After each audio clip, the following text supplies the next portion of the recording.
بسم اللہ الرحمن الرحیم بیع الاب مال ولده الصغیر من نفسه۔ باپ اپنے چھوٹے بچے کا مال اپنے اوپر بیچیں تو اس کا کیا حکم ہے؟ باپ کا اپنے چھوٹے بچے کا مال اپنے اوپر بیچنا۔ واستثنى الحنفیۃ والشافعیۃ من اشتراط تعدد العاقدین، عاقدین کے تعدد کی شرط سے احناف اور شوافع نے اس صورت کو مستثنی قرار دے دیا ہے ما اذا باع الاب مالہ من ابنہ الصغیر بمثل قیمتہ، کہ جب باپ اپنے چھوٹے بچے کا مال اپنے اوپر بیچیں بمثل قیمتہ، قیمتی مثلی کے ساتھ، او بما یتغابن الناس فیہ عادتاً، یا اتنے قیمت کے اوپر جس میں عام طور پر لوگ تغابن کرتے ہیں، مطلب ایک دوسرے کو برداشت کرتے ہیں، کم زیادتی، قابل برداشت قسم کی کمی زیادتی، اس کو تغابن کہتے ہیں۔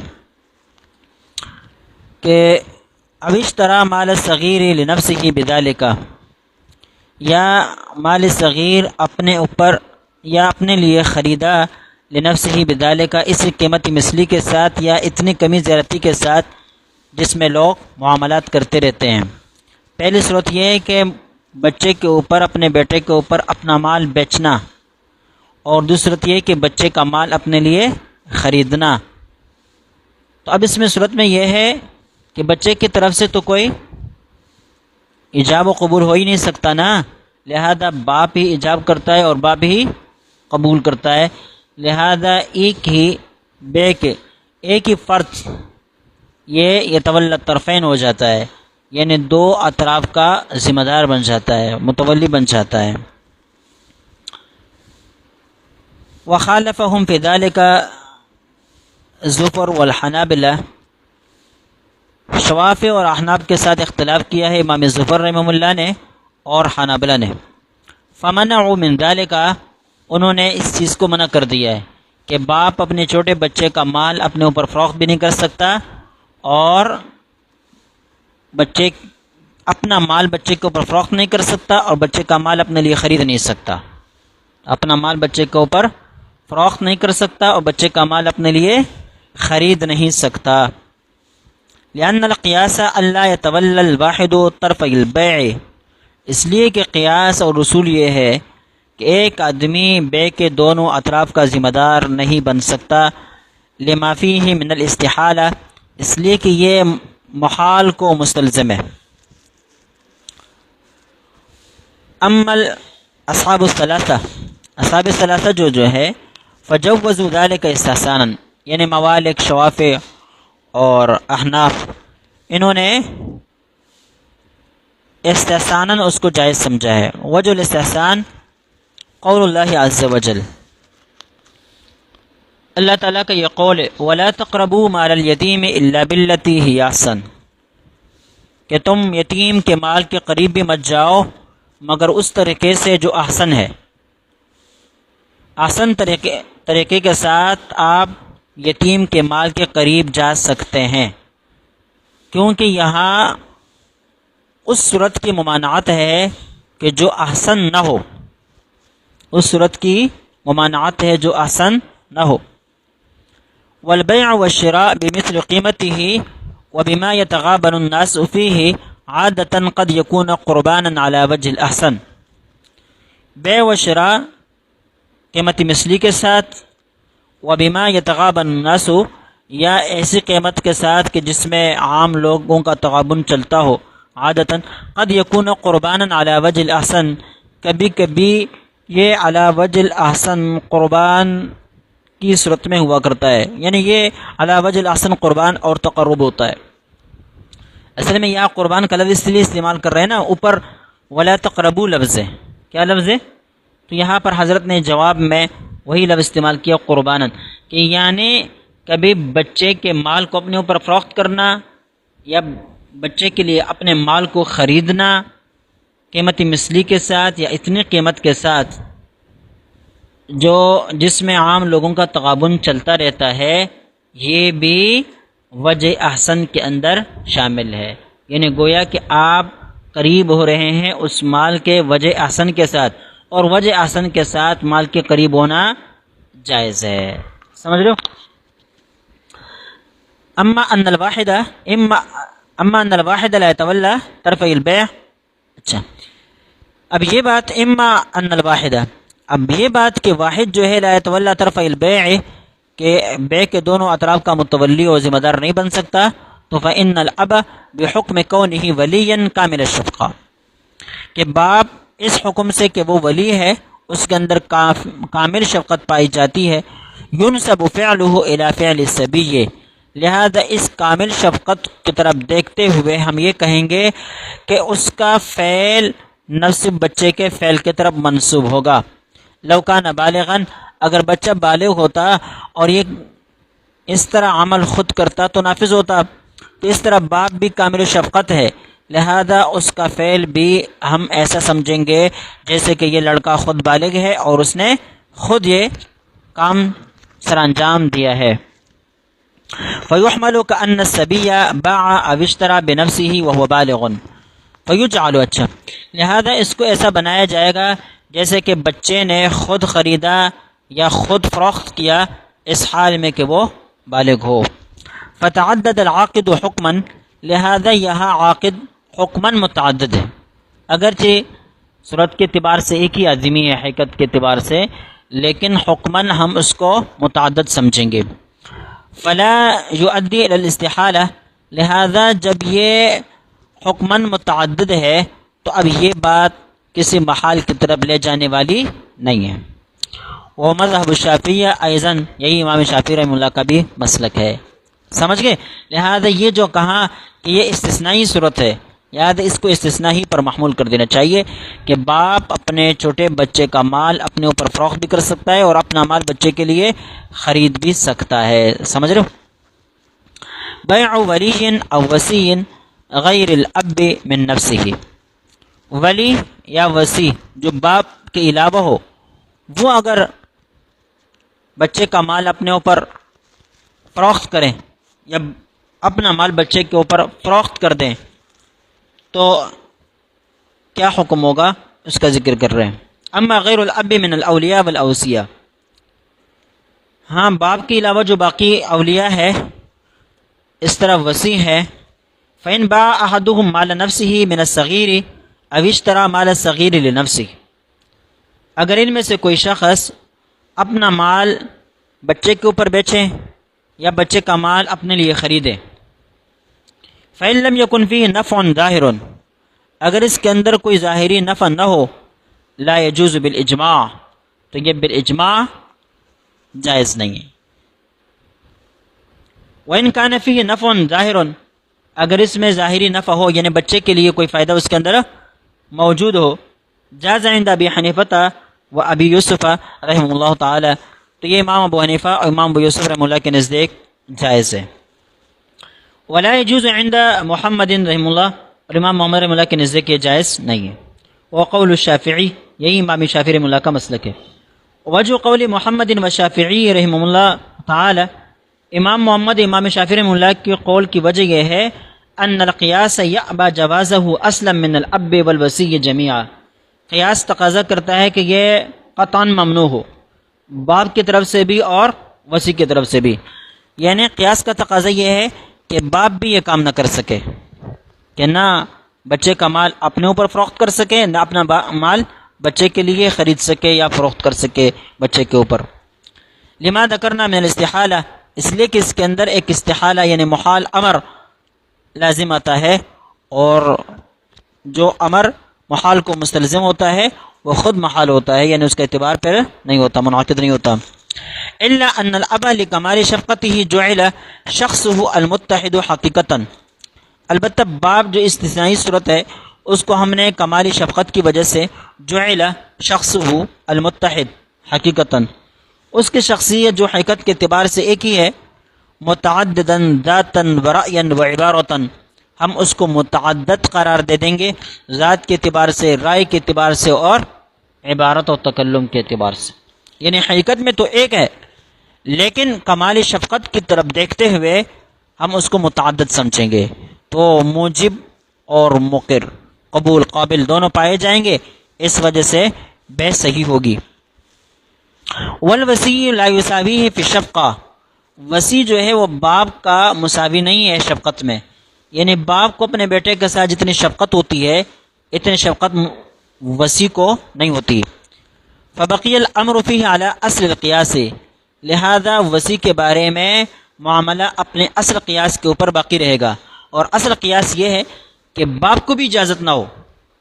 اصل قیاس کیا ہے کہ باپ کو بھی اس بات کی اجازت نہ ہو، لیکن ہم نے کمال شفقت کی طرف یا ضرورت کی طرف دیکھتے ہوئے باپ کو اجازت دے دی، لہذا اب یہ صفت چونکہ وصی کے اندر نہیں پائی جاتی تو اس کے معاملے میں اصل حکم اپنی جگہ پر برقرار رہے گا، اور اصل حکم عدم جواز کا ہے۔ کون کہتا ہے بھئی؟ امام محمد رحمہ اللہ اور شوافیہ۔ ودلیل ابی حنیفہ و ابی یوسف رحمہ اللہ تعالی، امام ابو یوسف امام ابو حنیفہ رحمہ اللہ کی دلیل یہ ہے ان تصرف وصی اذا کان فیہ نفع ظاہر لیلیتیم، کہ وصی کا تصرف جب اس میں یتیم کے لیے ظاہری طور پر نفع بھی ہے، قربان مالہ علی وجہ الاحسن، تو یہ علی وجہ الاحسن مال کی قربت کے زمرے میں آتا ہے، مال کی قربت کے زمرے میں آتا ہے علی وجہ الاحسن۔ فیملکہ بالنص، لہذا یہ قربان علی وجہ الاحسن ہے تو فیملکہ بالنص، تو نص کی وجہ سے وہ اس کا مالک ہوگا۔ نص نے یہ بتلایا نا کہ علی وجہ الاحسن ہو تو پھر تقرب کر سکتے ہو، لیکن اگر وجہ الاحسن نہ ہو تو پھر نہیں۔ تو یہاں جب نفع ظاہر موجود ہے تو یہ قربان علی وجہ الاحسن ہونے کی وجہ سے نصن جائز۔ والوصی لہو شبہان، وصی کے اندر دو شبہ پائے جاتے ہیں، یعنی دو مشابہتیں پائی جاتی ہے۔ شبہم بالاب، ایک مشابہت اس کے باپ کے ساتھ ہے، وشبہم بالوکیل، اور ایک مشابہت اس کی وکیل کے ساتھ ہے۔ اما شبہ بالوکیل، وکیل کے ساتھ جو مشابہت کا مسئلہ ہے تو فلکونہ اجنبیہ، تو اس کی وجہ یہ ہے کہ وصی ایک اجنبی آدمی ہے اور اس کو جو تصرف کا حق مل گیا ہے یہ وکالتاً، گویا کہ وکالتاً مل گیا ہے۔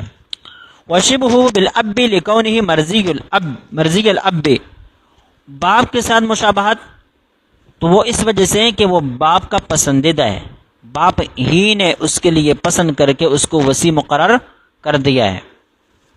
فظاہر انہ ما رضی بہ الا لوفور شفقتہ علی الصغیر، ظاہر یہ ہے کہ باپ اس وصی کے اوپر تب تک راضی نہیں ہوگا مگر یہ کہ اس کے اندر کمال شفقت پائی جاتی ہو علی الصغیر، بچے کے اوپر۔ جب باپ نے یہ تصور قائم کر لیا اور یہ دیکھ لیا کہ اس آدمی کے اندر میرے بچے کے اوپر کمال شفقت موجود ہے، تب اس کو کیا بنایا؟ وصی بنایا۔ فاثبتنا له الولایۃ عند ظہور النفع عملا بشبہ الاب، لہذا ہم نے ولایت اس کے لیے ثابت کر دی جب ظاہری نفع موجود ہو، عملا بشبہ الاب، باپ کے ساتھ مشابہ قرار دیتے ہوئے۔ باپ کے ساتھ جو مشابہت ہے نا، اس مشابہت کی وجہ سے ہم نے وہ صورت جس کے اندر بچے کا ظاہری نفع ہے وہ ہم نے باپ کے مشابہ قرار دیتے ہوئے اس کی اجازت دے دی۔ وقطعنا ولایتہ عند عدمہ، اور ہم نے اس کی ولایت کو توڑ دیا جب وہ شفقت والی صورت یعنی ظاہری نفع نہیں پایا جاتا، ظاہری نفع نہیں پایا جاتا تو ہم نے پھر وصی کے اوپر پابندی لگائی کہ آپ بچے کے مال کو فروخت بھی نہیں کر سکتا، اپنے اوپر فروخت نہیں کر سکتا، اور اپنا مال بچے کے اوپر فروخت نہیں کر سکتا، بچے کا مال اپنے لیے خرید نہیں سکتا، لے نہیں سکتا۔ عملا بشبہ الوکیل، وکیل کے ساتھ مشابہت پر عمل کرتے ہوئے۔ وعملا بالشبہین بقدر الامکان، اور بقدر امکان دونوں مشابہتوں کے اوپر عمل کرنا، یعنی دو مشابہتیں پائی جاتی ہے لہذا ہم نے دونوں مشابہتوں کے اوپر عمل کرتے ہوئے الگ الگ صورتیں قائم کر دی۔ اگر یہ وصی کوئی ایسا تصرف کرے جو بچے کے لیے ظاہر نفع پر مشتمل ہو تو ہم اس کو جائز قرار دے دیں گے، باپ کا مشابہ قرار دے کر، اور اگر کوئی ایسا تصرف کرے جو بچے کے لیے ظاہری نفع پر مشتمل نہ ہو تو وکیل کے مشابہ قرار دیتے ہوئے ہم اس کو ناجائز کہہ دیں گے۔ اب بات سمجھ میں آئی؟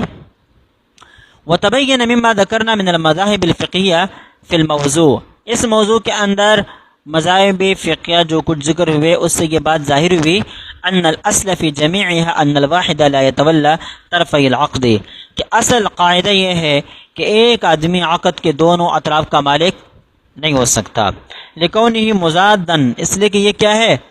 متضاد ہے، لمنطق العقد، عقد کے اصل فلسفے کے، التي يقتضي ان يكون فيه طرفان، جو اس بات کا تقاضا کرتا ہے کہ اس کے اندر دو اطراف موجود ہو، ولكن عند جميعهم في هذا الاصل مستثنيات ترجع الى مصلحة الموکل او المنوب عنه، لیکن سب کے نزدیک اس اصل کے اندر کچھ ایسے استثنائی مسائل بھی موجود ہے جو موکل اور منوب عنہ کی مصلحت کی طرف لوٹتے ہیں۔ اگر موکل کی مصلحتیں ہیں یا مناب عنہ کی اس کے اندر مصلحتیں ہیں تو پھر جائز قرار دیتے ہیں، ورنہ جائز قرار نہیں دیتے ہیں۔ والذی یظہر ان ما ذهب الیہ الحنفیہ والشافعیہ اوفى برعایت المصالح واللہ سبحانہ عالم، حضرت کہتے ہیں کہ جو بات ظاہر ہو رہی ہے وہ وہی بات ہے جس کی طرف احناف اور شوافع گئے ہیں کہ وہ اوفى برعایت المصالح، وہ مصالح کی رعایت رکھنے میں کامل تر ہے۔ سمجھ گئی بات؟ ان کان احد العاقدین یقصد بالعقد ارتکاب معصیت، یہ بہت اہم بات کہ اگر عاقدین میں سے کوئی ایک شخص عقد کے ذریعے سے عقد سے ارتکاب معصیت کا قصد اور ارادہ رکھتا ہو تو پھر اس صورت میں اس کے ساتھ عقد کرنا جائز ہوگا یا نہیں ہوگا، یہ بحث یہاں کر رہے ہیں۔ ومنع بعض الفقهاء البيع ان قصد به احد المتعاقدين معصیتا، بعض فقہاء نے بیع کو ممنوع قرار دے دیا ان قصد به احد المتعاقدین، اگر متعاقدین میں سے کوئی ایک اس عقد سے معصیت کا ارادہ اور قصد رکھتا ہو۔ اگر کوئی ایسا عقد ہو کہ جس میں کسی ایک کی نیت برائی، معصیت اور گناہ کی ہو، اور دوسرے کو اس بات کا پتہ ہے کہ بھئی یہ غلط ارادے سے یہ چیز لے رہا ہے یا عقد کر رہا ہے، تو پھر اس کے ساتھ بعض فقہاء کے نزدیک یہ بیع جائز نہ ہوگی، ممنوع قرار پائے گی۔ وعلم الآخر ذلك، دوسرے کو اس کا پتہ ہو۔ فذهب الحنابلة الى ان البائع ان كان عالما بقصد المشتری، حنابلہ اس بات کی طرف گئے ہیں کہ اگر بائع کو مشتری کے قصد اور ارادے کا علم تھا، فالبیع حرام و باطل، تو پھر اس کے اوپر یہ چیز بیچنا حرام اور بیع باطل ہوگی۔ باطل کا مطلب یہ ہے کہ سرے سے منعقد نہیں ہوگی۔ فلا یثبت ملک المشتری فی المبیع، لہذا مبیع کے اندر مشتری کی ملکیت ثابت نہیں ہوگی، ولا ملک البائع فی الثمن، اور بائع کی ملکیت ثمن کے اندر ثابت نہیں ہوگی۔ جاء فی المقنع، مقنع نامی کتاب میں ہے، وبیع العصیر ممن یتخذہ خمرا باطل، عصیر شیرہ، یہ انگور کا شیرہ، ایسے آدمی کے اوپر بیچنا کہ جو اس کو شراب میں بدل دے گا، باطل، یہ بیچنا کیا ہے؟ باطل ہے۔ وقال ابن قدامہ تحتہ، علامہ ابن قدامہ رحمہ اللہ نے اس عبارت کے نیچے لکھا ہے، فإنما يحرم البيع ويبطل إذا علم البائع قصد المشتری ذلك، بے تب حرام ہوگی اور تب باطل ہوگی، اذا علم البائع، جب بائع جانتا ہو قصد المشتری ذلك، مشتری کے قصد کو، ذلك اما بقوله، اب یہ جاننا، یہ علم کا حصول کبھی کبھی قولاً ہوتا ہے، یعنی مشتری واضح طور پر اس کو بتا دیں کہ میں اس مقصد کے لیے یہ شیرہ آپ سے خرید رہا ہوں، انگور آپ سے خرید رہا ہوں وغیرہ۔ وَإِمَّا بِقَرَائِنَ مُخْتَصَّةٍ بِهِ، یا ایسے قرائن کے ساتھ اس کا پتہ چل جاتا ہے جو اس آدمی کے ساتھ مختص ہو، تدل علی ذلک، اور جو اس بات پر دلالت کرتے ہو کہ یہ آدمی اس چیز کو جو خرید رہا ہے غلط نیت سے خرید رہا ہے، معصیت اور گناہ کے لیے خرید رہا ہے۔ فاما ان کان الامر محتملا، ہاں اگر معاملہ محتمل ہو، یعنی یہ بھی احتمال ہو کہ یہ آدمی اس کو صحیح بھی استعمال کر سکتا ہے اور غلط بھی استعمال کر سکتا ہے، مثل ان یشتریها من لا یعلم حاله، مثال من لا یعلم حاله، اچھا ایسے آدمی پر اس کو اللہ یبیعها من لا یعلم حاله، ایسے آدمی پر اس کو بیچا کہ جس کی حالت کا پتہ نہیں ہے، او من یعلم الخل والخمر معا، یا ایسے آدمی پر بیچا جو دونوں کام کا کاروبار کرتا ہے، سرکے کا کاروبار بھی کرتا ہے اور شراب کا بھی کاروبار کرتا ہے، وہ آیا اور آپ سے کہا کہ مجھے انگور کا شیرہ دے دو، تو چونکہ وہ جائز کام بھی کرتا ہے اور ناجائز کام بھی کرتا ہے، اب آپ سے خریدے ہوئے شیرہ سے وہ کیا بنائے گا آپ کو کچھ پتہ نہیں ہے، تو ایسی صورت میں آپ کے لیے اس کا بیچنا جائز ہوگا۔ اچھا یہ دیکھیں، مثل ان یشتریها من لا یعلم حاله، جیسے اس کو خریدے ایسا آدمی جس کا حال بائع کو پتہ نہ ہو، من لا یعلم حاله جس کا حال معلوم نہ ہو، ایسا آدمی بائع سے اس کو خریدیں، یا اگر یشتریہ کی جگہ پر یبیع کا لفظ ہوتا تو پھر یہ مثل یہ یبیعها ممن لا یعلم حاله، کہ اس کو بیچے ایسے آدمی کے اوپر جس کا حالت کا اس کو پتہ نہ ہو۔ اچھا ولم یلفظ بما يدل على ارادۃ الخمر، یہ آدمی دونوں کاروبار کرتا ہے، سرکے کا بھی کاروبار کرتا ہے اور شراب کا بھی کاروبار کرتا ہے، آپ سے انگور کا شیرہ خریدا لیکن تلفظ ایسے کسی لفظ پر نہیں کیا جس سے یہ پتہ چل جاتا ہو کہ یہ اس شیرے سے شراب ہی بنائے گا، فالبیع جائز، تو اس صورت میں بے جائز ہوگی، وَإِذَا ثَبَتَ التَّحْرِيمُ فَالْبَيْعُ بَاطِلٌ، اور جہاں حرمت ثابت ہوگی تو وہاں بے باطل ہوگی۔ اما المالکیہ فالظاہر من عباراتہم، مالکیہ کے نزدیک ان کی ظاہری عبارات سے پتہ چلتا ہے کہ ان البیع حرام، کہ بے حرام ہے، ولکنہ ینعقد صحیحا، البتہ اگر کسی نے کر دی تو بے صحیح طور پر منعقد ہو جائے گی۔ وقال الزرقانی رحمہ اللہ وکذا یمنع ان یباع للحربیین آلۃ الحرب من سلاح او قراع او سرج وجمیع ما یتقوون به علی الحرب، اسی طرح بیچنا حربیین کے اوپر علیہ حرب کو، یعنی ایسی چیزوں کو جو جنگ کے لیے استعمال ہوتی ہے، من سلاح مثال کے طور پر اسلحہ ہو گیا، او قراع گھوڑے ہو گئے، او سرجن یا زین ہو گئے، وجمیع ما یتقوون به علی الحرب، اور اس طرح وہ تمام چیزیں جن کے ساتھ وہ حرب اور جنگ کے اوپر قوت حاصل کرتے ہیں، تو ایسی تمام چیزیں کفار حربیوں کے اوپر بیچنا جائز نہیں ہے۔ وقد الدار لمن يتخذها کنیسۃ، اس طرح اپنا گھر ایسے آدمی کے اوپر بیچنا کہ جو اس کو کنیسہ بنا دے گا، عیسائیوں کا کی عبادت گاہ۔ والخشبۃ لمن يتخذها صلیبا، یا کوئی لکڑی جس کے بارے میں آپ یہ سمجھتے ہیں اور جانتے ہیں کہ بھئی یہ آدمی اس کو خرید کر اس کو صلیب بنا دے گا۔ والعنب لمن یعصره خمرا، اور اس طرح انگور ایسے آدمی کے اوپر جو اس کو نچوڑ کر اس سے شراب بنائے گا۔ والنحاس لمن یتخذه ناقوسا، اور اس طرح پیتل وغیرہ تانبا ایسے آدمی پر بیچنا جو اس کو ناقوس بنا دے گا۔ وکل شیء یعلم، ناقوس جانتے ہو وہ جو ان کا خاص قسم کا باجا ہوتا ہے نا، بھئی احادیث میں اس کا ذکر آیا ہے اذان کے باعث میں، سمجھ گئے؟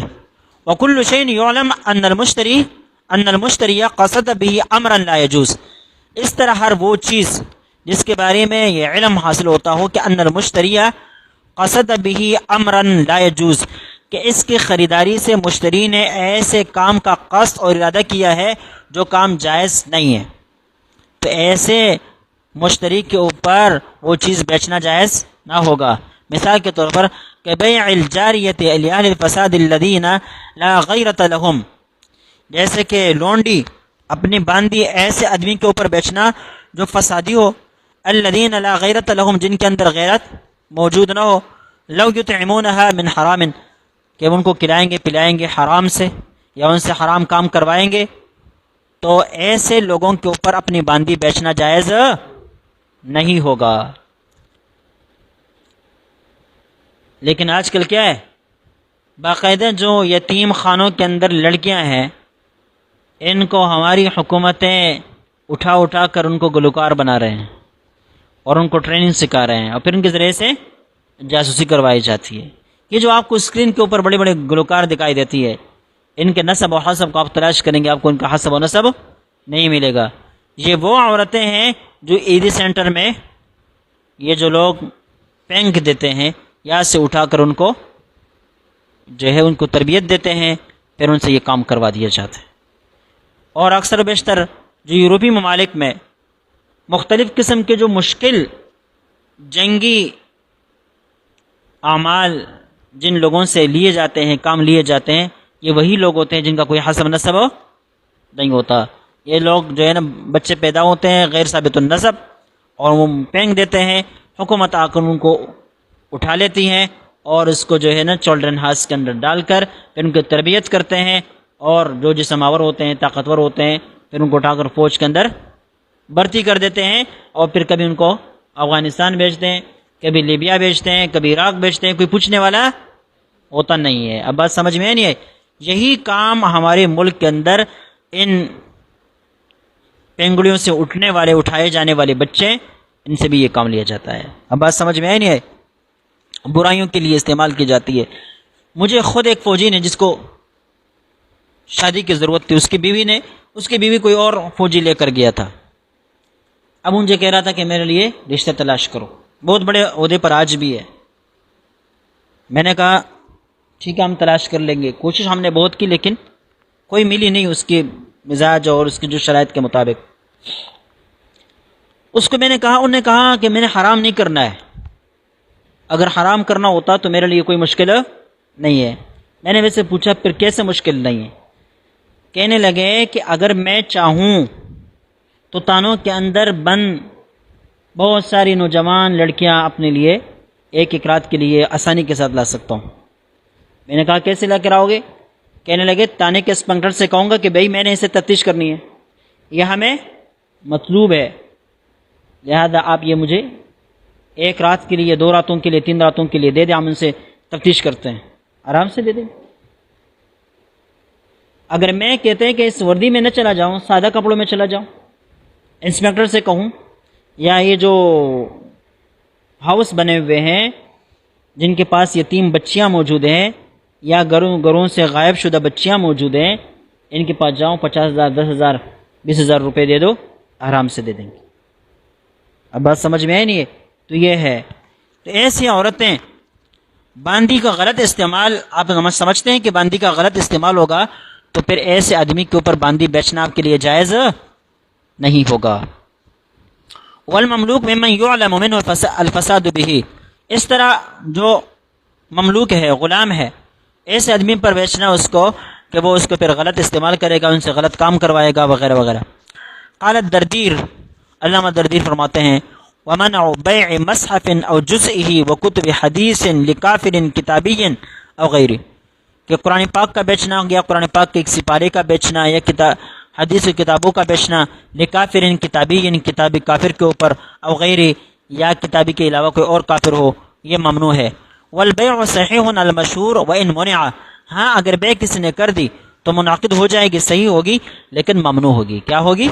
یہ ممالک کا مسلک۔ وقال السابی تحت، علامہ سابی رحمہ اللہ اس عبارت کے نیچے فرماتے ہیں وَقَدَا يُمْنَعُ بَيْعُ كُلِّ شَيْءٍ عُلِمَ أَنَّ الْمُشْتَرِيَ قَصَدَ بِهِ أَمْرًا لَا يَجُوزُ، اس طرح ہر وہ بیع ممنوع ہوگی کہ جس کے بارے میں یہ معلوم ہو کہ مشتری نے اس سے ناجائز عمل کا قصد اور ارادہ کیا ہے۔ كَبَيْعِ جَارِيَةٍ لِأَهْلِ الْفَسَادِ، جیسے کہ فسادیوں کے ہاتھوں میں باندی بیچنا، او مملوکن یا غلام بیچنا، او بیع ارض یا ایسی زمین بیچنا، لتتخذ کنیستن کہ اس کو کنیسہ بنایا جائے، او خمارہ یا اس کو شراب خانہ بنایا جائے، او خشبتن یا کوئی ایسی لکڑی بیچنا، لمن یتخذها صلیبا جو اس کو کیا بنائے؟ صلیب بنائے، او عنب یا انگور کا بیچنا، لمن یعصرہ خمرہ جو اس کو نچوڑ کر شراب بنا دے گا، تو یہ ساری بیعات کیا ہوں گی؟ ممنوع ہوں گی۔ اچھا، اما شافعیہ، یہ ہمارے ہاں پہلے زمانے میں بنجاری آتے تھے، بنجارہ جانتے ہو نا؟ جو کندھے پر سامان وغیرہ اٹھا کر بیچتے رہتے ہیں. ہمارے گاؤں میں یہ قبائلی لوگ آتے تھے افغانی، تو ہماری تربیت والدہ بھی ایسی تھی، پھر بھائی بھی ایسے تھے کہ بھئی ایسے لوگ نظر آتے تھے تو کہتے تھے کھانا کھلاؤ، چائے پلاؤ، پانی پلاؤ. تو ہم جو ہے نا ان کی کوشش کرتے تھے کہ بھئی کوئی آئے گا ہم ان کو کھانا کھلائیں گے یا ان کو چائے پلائیں گے یا پانی پلائیں گے. ایک اس طرح بڈھا آیا، اس کے ساتھ ایک نوجوان چھوٹا سا لڑکا تھا، خوبصورت سا، اس کے پاس بھی سامان تھا. اب نے اس کے لیے چائے وغیرہ کچھ لایا. اس زمانے میں ہم بیٹھے پھر ان سے بات کرنے لگے. تو میں نے ان سے کہا کہ یہ آپ کا کون ہے؟ کہنے لگا میرا کوئی نہیں ہے، میں نے اس کو خریدا ہے. میں حیران رہ گیا یار. میرا وہ بالکل واضح طور پر کہہ رہا تھا، وہ بچہ ایسے عجیب عجیب آنکھوں سے دیکھ رہا تھا. کہتے میرا کچھ نہیں ہے، میں نے اس کو خریدا ہے، یہ میرے ساتھ گھومتا پھرتا ہے، میں گاؤں نہیں جاتا، گھر نہیں جاتا. اب اس بچے کا استعمال کیسا ہو رہا ہے کیسا نہیں ہو رہا اب کچھ پتہ نہیں ہے. پھر اس دور کے اندر کہ جب جو ہے غلاموں کا دور ہو، تصور ہی نہیں ہے، لیکن لوگ اپنے بچوں کو فروخت کرتے ہیں، یا اپنے بچے ہوتے ہیں یا غیر کے ہوتے ہیں، پالے ہوئے ہوتے ہیں. تو اس قسم کے کاروبار آج بھی جاری ہے. یہ بچیاں، امت اخبار کے اندر ایک رپورٹ چلی تھی کہ یہاں سے لڑکیاں اٹھا کر دبئی میں ان سے برائیاں کروائی جاتی ہے، پیسے کمائے جاتے ہیں. ان کا کوئی نہیں ہوتا، ان کے تمام رابطے کاٹ دیے جاتے ہیں اور پھر ان کے ذریعے سے حرام کمائی کرائی جاتی ہے، ان کے ذریعے سے ڈانس کروایا جاتا ہے اور مجرے کروائے جاتے ہیں اور برائیاں کروائی جاتی ہیں. تو یہ کاروبار جو انسانی خرید و فروخت کے زمرے میں آتی ہے، یہ قطعاً جائز نہیں ہے. اس کے زمرے میں ایک بات ویسے بتاتا ہوں. ہمارے یہاں رواج ہے وٹا سٹا کے نکاحوں کا. لڑکی لڑکی کے بدلے میں دی جاتی ہے، گو مہر بھی مقرر کر دیا جاتا ہے، اور وہ صرف نفس جواز کے لیے ہیں. یہ آسم فتاوی جلد نمبر 5 کے اندر واضح طور پر لکھا ہے کہ یہ بیع الحر کے زمرے میں آتا ہے اور جائز نہیں. اس کا جو ہے آپ اندازہ لگائیں کہ یہ ہمارے یہ ساری چیزیں کہاں جا رہی ہیں. شریعت نام کی ایک چیز ہے، آپ اس بارے میں لوگوں کو لاکھ مرتبہ بتائے، ماننے کے لیے کوئی تیار نہیں ہے. نمازیں پڑھیں گے، روزے رکھیں گے اور چلے لگائیں گے، حجوں پر جائیں گے، لیکن یہ جو معاشرتی برائی ہیں جو ان کے رسم و رواج کے خلاف ہیں، اس کو ماننے کے لیے کوئی تیار نہیں. یہ الگ بات ہے کہ اس کو نکاح شغار کے اندر شامل کریں یا نہ کریں، اس کے طویل بات ہے. لیکن فی نفس ہی یہ بات مسلم ہے کہ اگر میری بیٹی ہے، میں کسی کو نکاح پر دیتا ہوں، تو اگر مجھے بدلے میں لڑکی ملتی ہے میرے بیٹے کے لیے یا میرے بھائی کے لیے یا خود میرے لیے، تو میں پھر 50,000 روپے مہر لینے پر بھی راضی ہو جاتا ہوں، 20,000 روپے مہر لینے پر بھی راضی ہو جاتا ہوں. لیکن اگر بدلے میں لڑکی نہیں ملتی تو پھر میں 10 لاکھ پر بھی 5 لاکھ پر بھی راضی نہیں ہوتا. اب یہ جو 5 لاکھ سے میں 50,000 پر آیا ہوں، یا وہ جو مد مقابل والے ہیں جس نے مجھے اپنی لڑکی دی ہے، وہ 5 لاکھ سے 2 لاکھ سے 3 لاکھ سے 1 لاکھ سے چلو 50,000 پر آ گئے ہیں. یہ اتنی کمی کس بدلے میں ہوئی؟ بدلے کی بنا پر ہوئی، کیونکہ لڑکی لڑکی کے بدلے میں مل رہی ہے، تو اس وجہ سے وہ 50,000 مہر پر بھی راضی ہے. اور پھر آپ عملاً دیکھتے ہیں کہ اگر جس میں نے شادی کی ہے اپنی بیٹی نکاح میں دے کر کسی اور کو، یا اپنے بہن نکاح میں دے کر، اب میں اگر مہر ادا کرتا ہوں تو میری بہن کو بھی مہر ادا کر دیا جاتا ہے، میری بیٹی کو بھی مہر دے دیا جاتا ہے. اگر میں نہیں دیتا تو ان کو بھی نہیں ملتا. اب یہ کیا ہے؟ اگر میری بیوی مجھ سے مطالبہ کرتی ہے مہر کی، تو اس کے بدلے میں میری بیٹی یا میری بہن بھی وہاں مطالبہ کرتی ہے. اگر میری بہن وہاں مطالبہ کرتی ہے تو یہ بھی مجھ سے مطالبہ کرنے لگ جاتی ہے. یہ سارے کیا ہے؟ واضح تبادلہ نہیں ہے. تو اس پر کم از کم بولنا نہیں چاہیے. پھر دو طرفہ معاملات یہ ہوتے ہیں کہ اگر کسی وجہ سے ایک طرف طلاق پڑ جاتی ہے تو دوسری طرف انتقاماً طلاق دے دی جاتی ہے. اگر ایک طرف لڑکی خراب ہے، عادات کے اعتبار سے صحیح نہیں ہے، اور شوہر اس کے ساتھ کچھ زیادہ یعنی سختی کرتا ہے، دوسری طرف سے وہ لڑکی جو اس کے بدلے میں دی گئی ہے بالکل ٹھیک ٹھاک صحیح سالم اخلاق کے اعتبار سے، کردار کے اعتبار سے ٹھیک ٹھاک، اس کے اندر کوئی کمی نہیں ہے، لیکن اس کے اوپر سختی صرف اس لیے کی جاتی ہے کہ اس کے بدلے میں دی ہوئی لڑکی کے اوپر سختی ہو رہی ہے۔ تو یہ ساری چیزیں ظلم کے زمرے میں نہیں آتی، اور اس کا باعث کون بنا؟ کیا چیز بنی؟ یہ تبادلہ کے نکاح، وٹ سٹ کے نکاح بنے۔ یہ ہمارے عام پختون برادری کے اندر تو ہوتے رہے۔ میں ایک نکاح میں گیا، نکاح میں نہیں، نکاح کے بعد میں گیا تھا، وہاں اس آدمی کے ساتھ جب میں بیٹھا، وہ ہزارے والے تھے، کراچی میں رہ رہے ہیں، بڑے کاروباری ہے۔ انہوں نے یہ بتایا کہ ہماری سر چین چلی ہے، 3 آدمی تبادلے، کہ میری بہن ایک چچا زاد اور چچا زاد کی بہن اس کے پاس، اور اس کی میرے بھائی کے پاس۔ اور پھر کہنے لگا ہمارے آپ کے پٹھانوں میں تو یہ ہوتا رہا ہے، ابھی ہم نے بھی شروع کیا، بہت اچھا ہے۔ اب میں حیران تھا، میں اس کو کیا کہوں؟ بہت افسوس ہوا کہ ہم سے ابھی یہ معاملہ آگے بڑھ رہا ہے۔ تو بھائی کم از کم ہمارے علماء کو اس بارے میں گفتگو کر لینا چاہیے۔ ٹھیک ہے، آپ ناجائز اور حرام کا فتویٰ نہ لگائیں، لیکن اس کی عدم اولویت تو واضح کریں نا۔ اس کے عدم اولا ہونے میں تو کوئی اختلاف ہی نہیں ہے، نامناسب ہونے میں کوئی اختلاف ہی نہیں ہے۔ پھر ان اسباب اور ان ذرائع کو دیکھ کر آپ ان کو ان اسباب اور ظلم کی وجہ سے نسن نہ صحیح، آپ اس کو صرف اور صرف زجرن اور توبیخن یا فساد کو روکنے کے لیے، ظلم کو روکنے کے لیے وقتی طور پر آپ اس کو ناجائز بھی قرار دے سکتے، لیکن ایسا اس کی طرف کوئی توجہ نہیں ہے۔ بھائی یہ اس پر بولنا چاہیے۔ اب کوئٹہ والوں میں کیا ہے؟ ولور ہے۔ ایک آدمی جب میں صدر میں مسجد میں جاتا تھا استاد کی جگہ پر، وہاں ایک آدمی مجھ سے ملا، ضعیف العمر، 50 اور 60 کے درمیان تھا۔ مجھے کہنے لگا امام صاحب میرے لیے دعا کرنا، میں شادی کی تلاش میں ہوں، میری بیوی وفات ہو گئی ہے۔ میں نے کہا چلیے انشاءاللہ دعا کرتے ہیں۔ رمضان بیچ میں گزرا، بڑے چھوٹی عید کے بعد ان سے ملاقات ہوئی تو کہنے لگا میں شادی کر چکا ہوں۔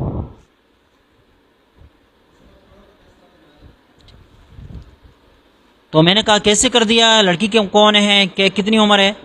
کہنے لگا 22 سال کی۔ میں نے کہا شادی کیسے ہوئی؟ کہتے بس 20 لاکھ روپے دے دیے اور لے لی۔ اب 20 لاکھ ورور لینے پر 22 سالہ لڑکی 55-60 سال آدمی کو دے دی گئی۔ وجہ یہ کہ اگر نوجوان کو دیتے تو وہ زیادہ سے زیادہ 2 لاکھ 3 لاکھ روپے یا زیادہ سے زیادہ 5-6 لاکھ روپے ورور دیتا، اس سے زیادہ نہ دیتا۔ تو والدین نے اس کو بوڑھے کو دے دیا تاکہ زیادہ ورور مل جائے۔ یہ واقعات ہوتے ہیں۔ میں جب درویشے میں تھا تو وہاں استفتاء آیا تھا۔ استفتاء یہی تھا کہ بھائی ایک لڑکا کہہ رہا تھا کہ میری چچزاد بہنیں ہیں، انتہائی خوبصورت، انتہائی با اخلاق با کردار ہے، اب ہم ان کا رشتہ مانگ رہے ہیں، ان کے والدین ہمیں نہیں دے رہے۔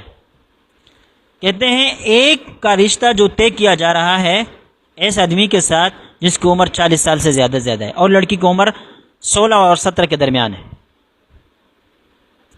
اور کہتے ہیں اس کی ماں نے واضح طور پر یہ بات کہی کہ ہم جو ہے نا وہ ہے غریب ہیں، ہم اس کے ذریعے سے اپنے غربت مٹھائیں گے۔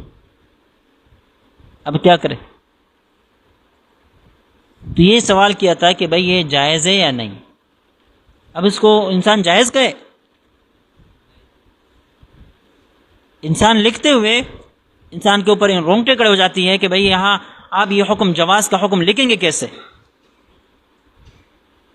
اور پھر میں کہا کرتا ہوں، میں جمعوں میں یہ بات بتلاتا ہوں کہ اسلام کوئی ایسی چیز نہیں ہے جس کو آپ چھو سکے، جس کو آپ ہاتھ لگا سکے کہ یہ اسلام ہے، جس کو آپ سونگھ سکے، جس کو آپ محسوس کر سکے۔ اسلام نام ہے میرے وجود کا، جب یہ میرے وجود میں آتا ہے تو میں اسلام بن جاتا ہوں، آپ اسلام بن جاتے ہیں، آپ اسلام بن جاتے ہیں۔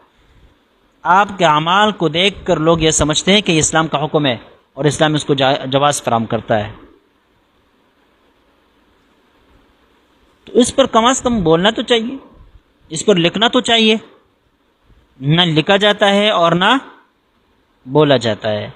اور پھر جب ایسی خواتین کو تھوڑا سا موقع اور راستہ ملتا ہے تو وہ گل کھلاتی ہے کہ پھر اس کا راستہ کوئی روک نہیں سکتا. ایسا ہے کہ نہیں؟ اب سب سے زیادہ برائیاں، فحاشیاں ان خواتین اور ان علاقوں کے اندر آج کل پائی جا رہی ہے جن کی خواتین آج تک دبی ہوئی تھی جبر اور تشدد کی وجہ سے.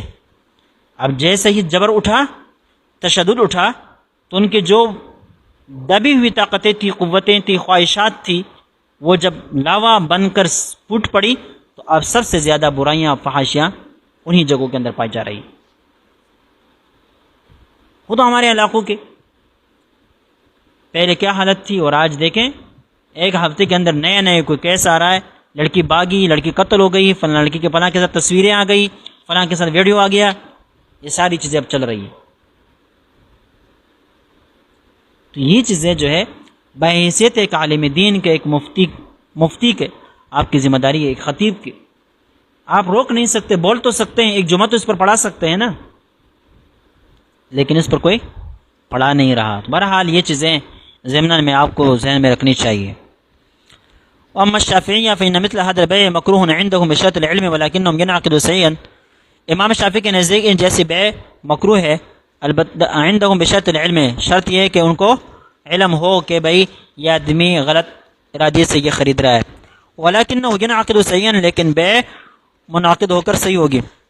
وقال الشافعی، امام شافعی فرماتے ہیں اصل ما اذهب الیہ. چھوڑے چلے تو کافی ہے.